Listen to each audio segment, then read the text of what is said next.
የሩታና የኢሳቅን የኢፍጣር ፕሮግራም የሰርግ ፕሮግራም አስመስላችሁ ያቀናበራችሁ ሰዎች ምን አስባችሁ ነው? በሰላም ነው? አሰላሙ አለይኩም ወረህመቱላሂ ወበረካቱ። ውድ ቤተሰቦቼ እንዴት ናችሁ? ሰላም ናችሁ? አልሐምዱሊላህ እኔ ጋር ሁሉ ሰላም ነው። በያላችሁበት ሰላማችሁ ብዝት ትርፍ ይበልኝ። ውድ ቤተሰቦቼ የምወዳችሁ የማከብራችሁ ዛሬም እንደተለመደው መጥቻለሁ። ለቤት የአዲስ የሆናችሁ ቤተሰብ በመሆን ተቀላቀሉ እንላለን። ቅመሞችዬ እንዴት ናችሁ? እንዴት አላችሁ? ረመዳን እንዴት ነው? ስራ እንዴት ነው? አብሽሩ በርቱ። አላህ ሱብሃነሁ ወተዓላ ያግዛችሁ፣ አላህ ያቅልልላችሁ እላለሁኝ። በመቀጠልም እንግዲህ ረመዳንን አስመልክቶ ማሻአላህ በርካታ እህቶቻችን ኢጃባቸውን ለብሰው ደምቀው ይታያሉ ማለት ነው።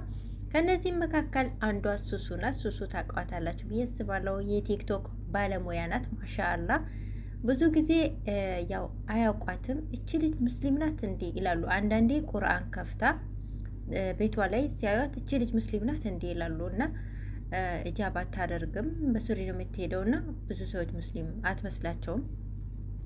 በረመዳን ደግሞ እንደዚህ ፋድምቅ ብላ ትመጣለች ማለት ነው። አላህ ሱብሃነሁ ወተዓላ በዚሁ ያግራላት። አላህ ኢጃብ ለማይለብሱ እህቶቻችን አላህ ኢጃብን ይወፍቃቸው ያግራላቸው እላለሁ። በመቀጠልም ብዙ ሰዎች የአንድ ወር ሙስሊም አንድ ወር ብቻ ኢጃብ ቢያደርጉ ምን ዋጋ አለው ምናምን የሚባል ነገር አለና ማን ያውቃል? አላህ ሱብሃነሁ ወተዓላ በዚሁ ቢያገራላቸው አላህ በዚሁ ቢወፍቃቸው ማን ያውቃልና? እኛ እናውቅም። አላህ ሱብሃነሁ ወተዓላ እሱ ራሱ ያውቃልና ምናልባት በዚሁ አላህ ቢወፍቃቸው፣ ስለዚህ ዱዓ እናደርግላቸው ማለት ነው። አላህ ሱብሃነሁ ወተዓላ በዚሁ ያግራላቸው። አላህ ለሁላችንም ሂዳያ ይስጠን፣ ለነሱም ለኛም አላህ ሂዳያ ይስጠን። ሁላችንም የሰው ልጆች ነን። የሰው ልጆች ሆነን ደግሞ የማንሳሳት ሰዎች የለንም እና አላህ ሱብሃነሁ ወተዓላ እነሱም ለኛም ያግራልን። አላህ ሁላችንም ሂዳያ ይስጠን ማለት ነው። እና በዚሁ አጋጣሚ እንግዲህ ሩታ ኢጃብ ለብሳ ያው እንግዲህ አይታችኋታል እንዴት እንዳማረባት። ማሻአላ ግን ኢጃብ እንዴት እንዳማረባት። ኢጃብ ውበት ነው እውነት ለመናገር እና ሩታም ያው እንግዲህ ሙስሊም ወንድሞች ያው የኢፍጣር ፕሮግራም አድርገው እነሱ ጋር የኢፍጣር ፕሮግራሙን ስትቀላቀል ያው ለነሱ ክብር ብላ ኢጃብ ለብሳ አምሮባት ተገኝታለች ማለት ነው። እና ያንን ደግሞ አቀናብረው በቃ የሆነ ከሱ ጋር የሆነ ሰርግ ፕሮግራም አስመስለው በነሺዳ ምናምን ነገር አቀናብረው፣ ኧረ ተው ሰዎች፣ ኧረ ተው። ምን አስባችሁ ነው? ምን አስባችሁ ነው? ያልተባራይ ያልሰማችሁትን አታውሩ። ተው እና ማለት ነው። እኔ የሆነ ቦታ ላይ እኔ ራሳቸውን ሳልሰማቸው የሆነ ቦታ ላይ ያንን ቪዲዮ እቺ እንዲህ አልኩኝ። ከዛ ያው ከራሳቸው አንደበት አክብረሽን ስለመጣሽ አክብረሽን እንደዚህ እኛን መስለሽ ስለመጣሽ እናመሰግናለን ምናምን ሲላት በጣም ነው የተገረምኩትና ምን አስባችሁ ነው እንደዚህ በነሺዳ አቀናብራችሁ ምናምን ነገር ይሄ ሁላ በቃ ከአብርሽ ጋር ለመጣላ አብርሽና ሩታ እንደሆን መቼም አይጣሉ። አብርሽ ደግሞ ያው ከሱ ጋር ኃይለኛ ጸብ ውስጥ ገብተዋል ማለት ነው ከኢሳቅ ጋር እና አብርሽና ሩታ አይጣሉም። እኛም እንዲጣሉ አንፈልግም ማለት ነው። ለማንኛውም ያው ሩታን ብዙ ኮሜንታተሮች ሲሰድቧት ምናምን ነገር ሰምቻለሁና አትሳደቡ፣ ተረጋጉ ማለት ነው። ተረጋጉ።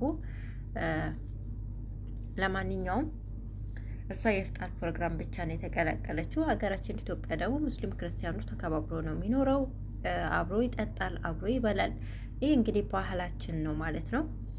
ስለዚህ ያው ኢትዮጵያ ውስጥ ኖራችሁ አሁን አረብ ሀገር ያላችሁ ብዙ እህት ወንድሞች በቃ እንደዚህ አይነት ነገር ስታዩ አዲስ የሚሆንባችሁ ሰዎች ትገርሙኛላችሁ ማለት ነው። ሀገራችን ኢትዮጵያ ውስጥ ብዙ ጊዜ እንደዚህ አይነት ነገር አለና የሆነ በቃ እንትና ምንድን ነው የሆነ በቃ አብሮ የመብላት አብሮ የመጠጣት ነገር ማለት ነው።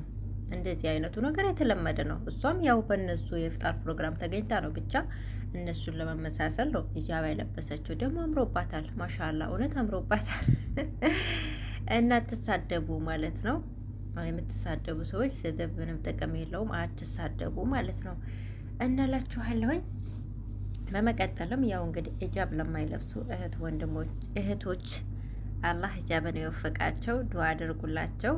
ለአንድ ወር ብቻ ብላችሁ ደግሞ አትሳደቡ ማለት ነው። ብዙ ጊዜ ኮመንታተሮችን ሳይ እውነት ለመናገር የሆነ በቃ ሞራል የሚነካ ቀስም የሚሰብር ነው ኮመንቱ ማለት ነው።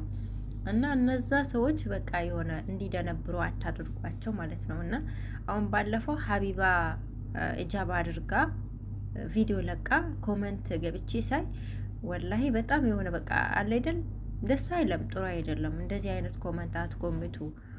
ስትኮምቱ በቃ የሆነ በቃ እኔ እንጃ፣ ወይ አትኮምቱ ወይ ደግሞ ደህና ነገር ኮምቱ ወይ ዝም በሉ እና የሰውን ሞራል የሚነካ ያንን ሰው የባሰ ነገር ውስጥ የሚከት ነገር አታድርጉ። ሶሻል ሚዲያ እንደምናውቀው ሁላችንም በቃ ቀልብ የሚያጠፋ ነው። ሶሻል ሚዲያ ላይ መቼም መጥቶ ቀልቡ የተስተካከለ ሰው አለ ብዬ አልልም። ያው እንግዲህ ሁላችንም ታውቃላችሁ እንግዲህ ነገረኛ፣ ወረኛ፣ ጫጫታ ሁሉን ነገር የምታውቁት ሶሻል ሚዲያ ላይ አይደል?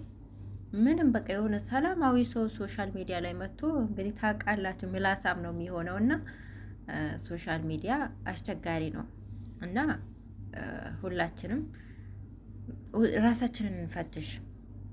ራሳችንን እንፈትሽ እና ለነሱም ደግሞ ዱዓ እናደርግላቸው ማለት ነው።